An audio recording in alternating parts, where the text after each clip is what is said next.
want to start by talking about this narrative that many say was created by Trump, that the media is the enemy.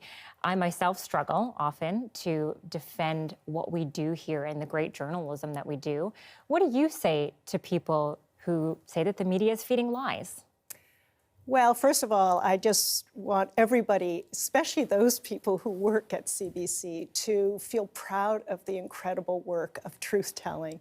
And the gold standard of CBC Radio-Canada, the journalistic standards and practices are really the highest in the country. So that's something really important to remind people of. But I also think that we need to pull back a little bit. It's one of the reasons I'm here in Vancouver doing an event with UBC and SFU tomorrow to talk about what's going on. Why is there this decline in trust, not just for CBC, Radio-Canada, or the media in general, but for public institutions, for politics, for government? What is happening here?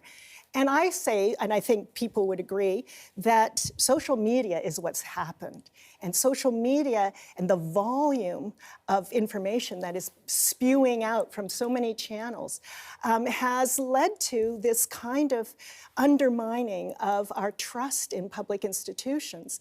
And at the end of the day, the antidote to disinformation is more good, high-quality, credible journalism, not just from the public broadcaster, but from all media outlets. And so that's really what we're here to talk about. So as media, how do we build that trust with people to make sure that they come to us for that really good journalism? Well, we continue doing what we do. You continue what you do each and every day. We earn that trust.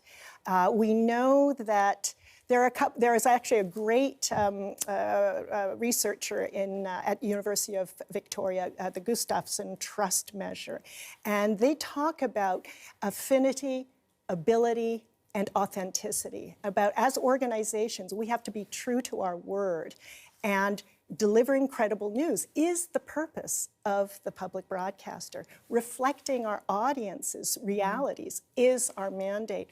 So I just say keep doing the good work.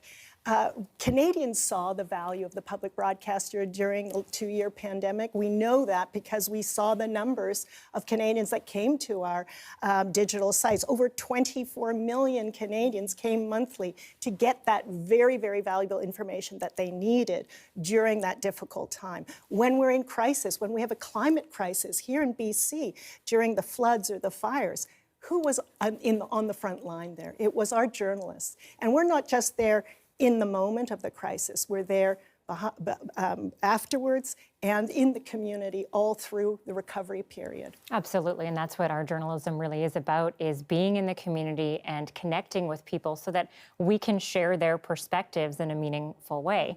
I want to change gears a little bit here because one of the other mandates for the CBC is supporting an independent production sector. Yes. Now, obviously here in BC, we have a lot of film and television just thriving. It's a big part of our economy. What is the CBC's role in that? How do we help those productions go forward? So that's the second part of my visit to British Columbia. With the Indigenous Screen Office, Creative BC, and the Canadian Media Producers Association, we're meeting with over 200 producers tomorrow to talk about what the CBC does. So specifically, our role is to identify and support emerging talent. We're doing a thing here in Vancouver related to the nature of things, for example, where we're doing workshops for filmmakers who have traditionally been underrepresented, whether that's Black filmmakers or Indigenous filmmakers or filmmakers that live with some form of disability, and saying, that's a great show and a great way to refine and advance your filmmaking chops. What better way than to work for a show as incredibly important as the nature of things? So when we look at the CBC, Radio-Canada, and our impact in the independent production community, we are the only broadcaster in the country that has the majority of its programming from independent producers, from Canadian independent producers, and we dedicate a good part of our airwaves and now streaming waves to Canadian production. No other entity has that mandate. if you look at the entirety of our production output, we have about a $1.5 billion economic impact throughout the country, coast to coast to coast, in terms of that production activity.